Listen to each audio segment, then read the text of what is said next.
Everyone, my name is Ruby Powers. I'm a board certified immigration attorney with Powers Law Group. Today we're going to talk about doing business in the United States, investment options for immigrants. As a board certified immigration attorney, I've been practicing for 15 years, and even before law school, I was interested in immigration, working at the UT International Student Office and the Committee on Homeland Security in DC in 2004.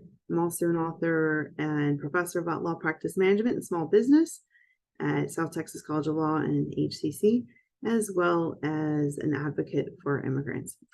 So I run a full service immigration law firm, and one of the things we do is help individuals come into the United States to invest. And I'm going to highlight 3 different visa types or options for people to come to the United States.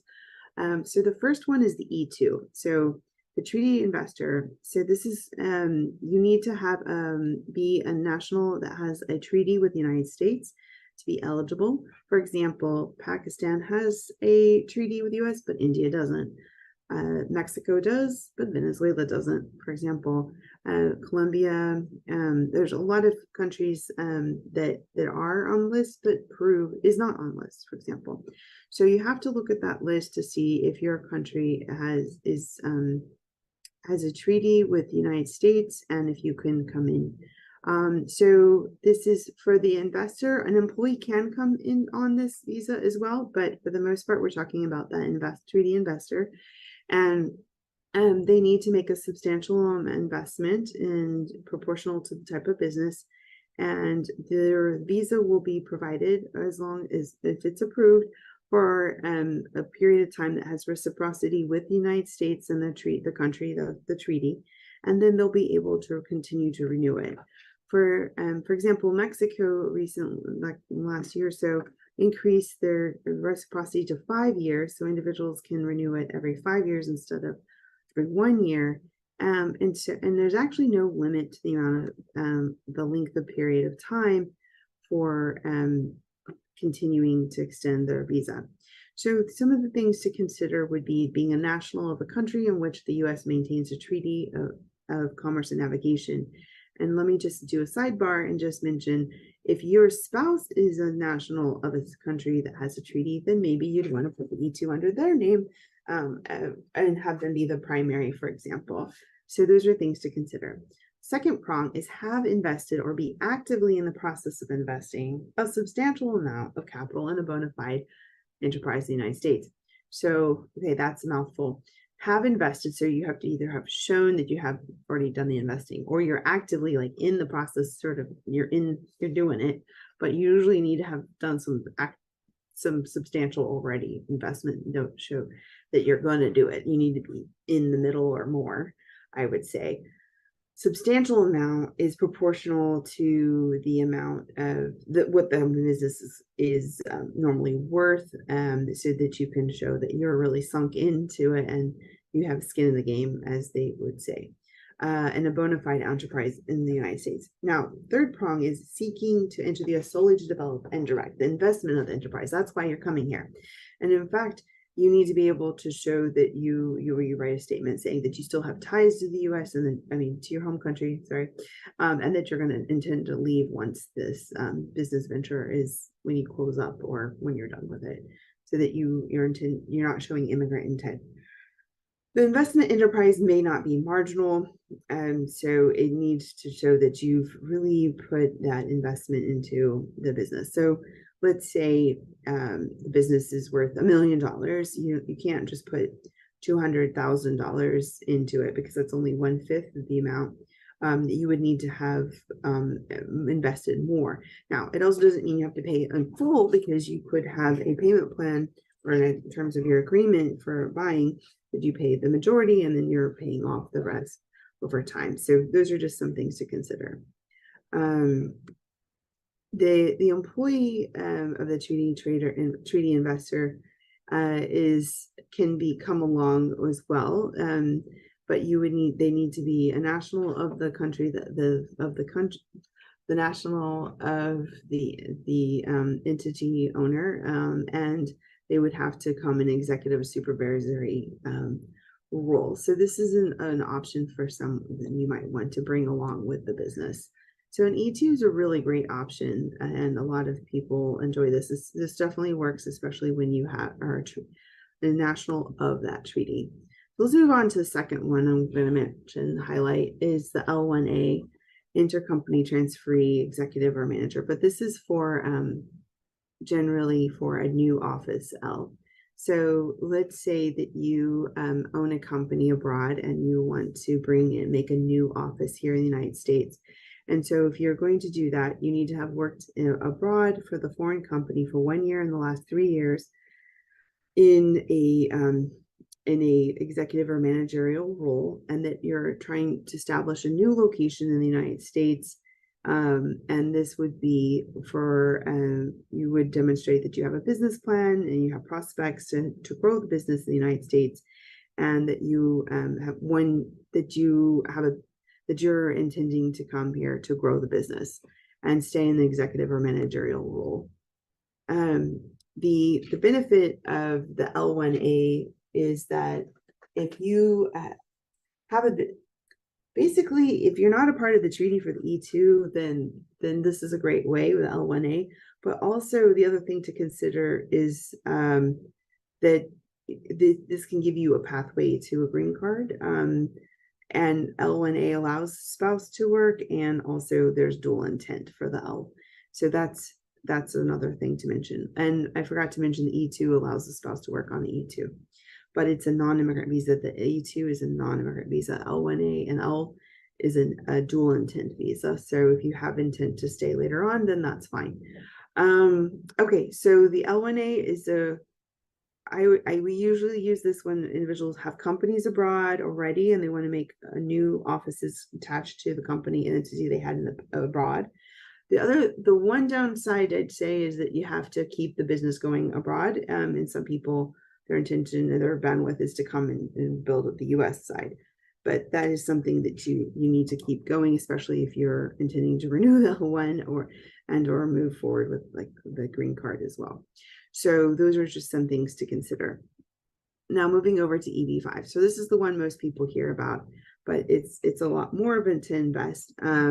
So under this program, the investors, the spouse, and their children under 21, unmarried, could obtain a green card if you make the necessary investment in a commercial enterprise in the U.S. and plan to create or preserve 10 permanent full-time jobs, U.S. jobs for qualified U.S. workers.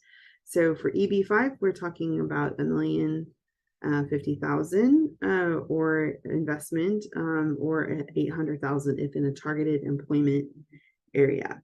So there's it's a multiple step process where you make the investment, file the initial petition, and then you remove the conditions with a second petition a couple years later, demonstrating that you did create the 10 permanent full-time jobs. It could be 20 full-time jobs, but the equivalent of collectively is 10 permanent full-time jobs. And you could buy an existing business, you could make a brand new business. There's the targeted employment areas, regional centers. There's a lot of different options here. And so this is, there can be a backlog for certain nationals that have, a high demand of the EB5. So that, those are things to consider. And this doesn't, this is a green card process. And there's a lot of different things that you need to evaluate when you're if you want to move forward with the EB5. So, some things to consider when you're starting a business in the US, just in general, not specific to one particular visa or green card possibility, is when you're choosing the entity and you're making decisions, you definitely it's best to have a corporate business attorney help give you guidance about those things, especially depending on, in connection with your immigration attorney, and depending on what you're trying to accomplish, if it's an E2, an L1A, EB5, etc. So there's the formation process, and you do the state filing and the ownership agreement, EIN, and funding.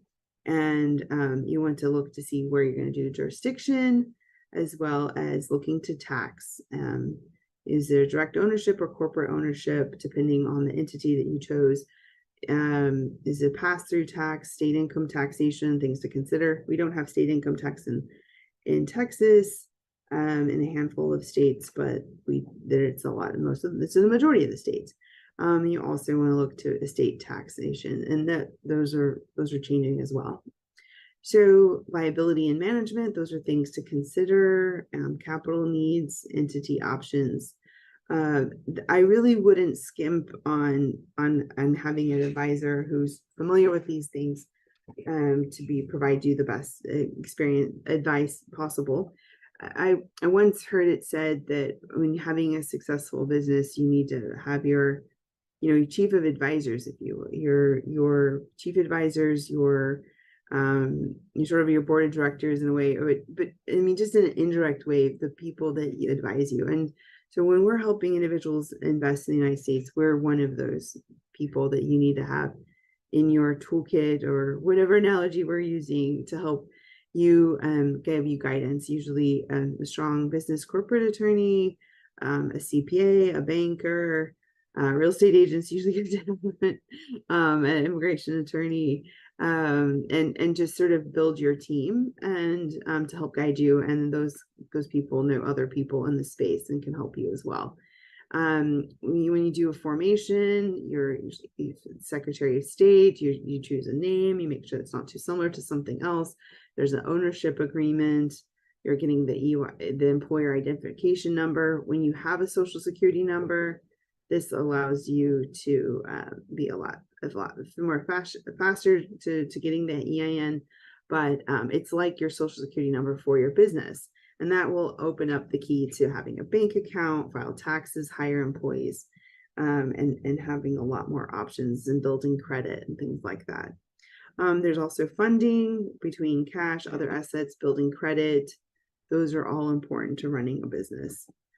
So some things we've seen is that EINs could take a lot longer if you don't have a social security number, which most of our foreign nationals don't have one immediately, and it takes them a little while to get that after they have a proof of work authorization. So it's sort of like the whole chicken and the egg, like the catch-22, because you need some of these documents to be able to move forward. So just give yourself enough time to be able to do that. And some banks do require in-person signatures when you're opening a new account. So if you're not here in the United States to do that, those are some things you need to consider. Maybe you send a proxy, or you need to come here to do some initial paperwork and organization before you do the final filing.